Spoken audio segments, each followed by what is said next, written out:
नमस्कार दोस्तों, हमारा अगला विषय है हमारी कविता इंडियन वेवर्स का एक्सरसाइज। एक है explore the text, question answer the following questions. Number 1, the poem refers to 3 different stages of a person's life, why are they. इस क्वेश्चन का हिंदी में अर्थ है कविता व्यक्ति के जीवन के 3 अलग पड़ावों को संदर्भित करती है। वे क्या हैं? Answer, birth, marriage and death are the 3 events refers to in this poem.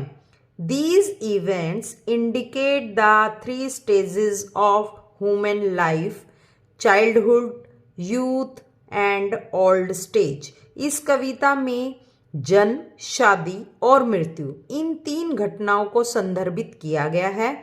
ये घटनाएं मनुष्य के जीवन के बचपन, बुढ़ापे को इंगित करती है। Question number 2, describe the type of cloth woven by the weavers as mention in the first stanza. प्रथम पैरा में उल्लेखित उस कपड़े के प्रकार का वर्णन करें जिसे जुलाहों ने बुना। Answer, in the first stanza at dawn the weavers are weaving a blue garment for a new born baby. प्रथम पैरा में भोर में जुलाहे ने नए पैदा हुए बच्चे के लिए नीला कपड़ा बुना और बुन भी रहे हैं। Question number 3, the weavers have woven the marriage veils of the queen in which color? The color indicates which feeling?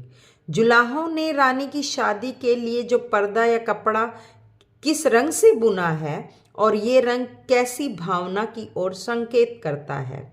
Answer, the weavers have woven the marriage veils of the queen in bright and colorful garment like the plumes of a peacock.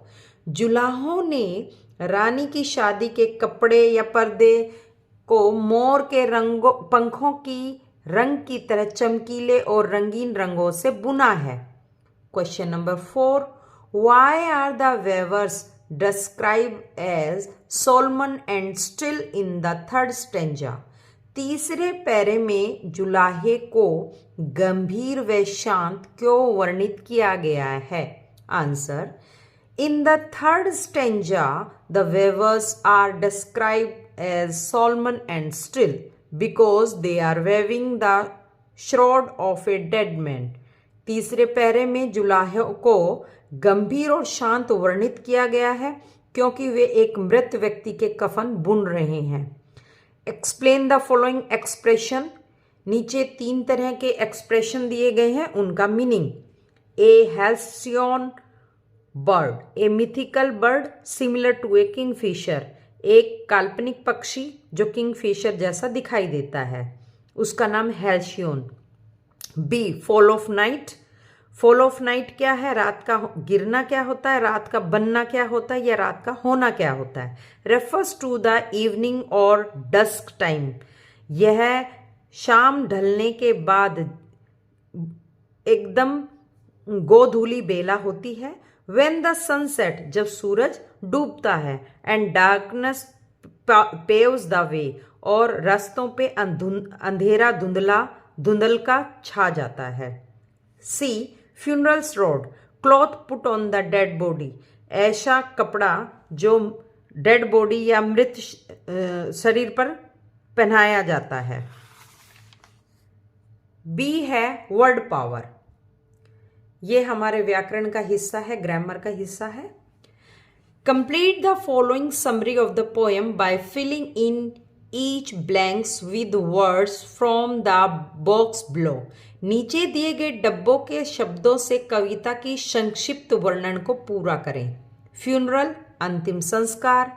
Clouds का मतलब है बादल, feather का मतलब है पंख, sorrowful का मतलब है दुखी, नाइट का मतलब है रात, क्लॉथ का मतलब है कपड़े, वेवर्स मतलब जुलाहे या बुनकर, बुनने वाले। मॉर्निंग सुबह, फाइन बारीक बुना हुआ, पिकॉक मोर, वेडिंग ड्रेस शादी का जोड़ा, द रोब नाइट रात की ड्रेस। समरी है, संक्षिप्त कहानी। The narrator notice weavers busy weaving cloth. They do this from morning to night. She wonders why are they weaving such a fine fabric early in the morning. The weavers tell her that they are weaving the robe night for a newborn baby. At the fall of night, they are busy weaving a wedding dress for a queen. The color of that cloth is similar to the feathers of a peacock. The weavers are in a sorrowful mood late at night as they are weaving cloth for a dead man's funeral. It is white like a feather and the clouds. In short, they weave for different occasions in a person's life. इसका अनुवाद है, लेखिका ध्यान देती है कि जुलाहे कपड़े बुनने में व्यस्त है। वे सुबह से रात तक यह करते रहते हैं। वह हैरान होती है कि वे जल्दी सुबह उठकर बढ़िया कपड़े क्यों बुन रहे हैं। जुलाहों ने उसे बताया कि वे नए पैदा हुए बच्चे के लिए रात की ड्रेस बुन रहे हैं। शाम होने पर वे रानी की ड्रेस बनाने के लिए व्यस्त है। इसमें उन्होंने मोर के पंख की तरह रंगीन ड्रेस बनाई है। देर रात में वे बहुत दुखी हैं क्योंकि वे अंतिम संस्कार के लिए कफन बुन रहे हैं जिसका रंग पंख व बादलों जितना सफेद रंग का है। संक्षेप में, वे व्यक्ति के जीवन में अलग अलग अवसरों के लिए कपड़ा बुनते हैं। धन्यवाद। अगर आपको मेरा वीडियो पसंद आया है तो कमेंट सेक्शन में जाकर कमेंट करें कि मुझे और किस विषय पर या किस टॉपिक पर वीडियो बनानी चाहिए।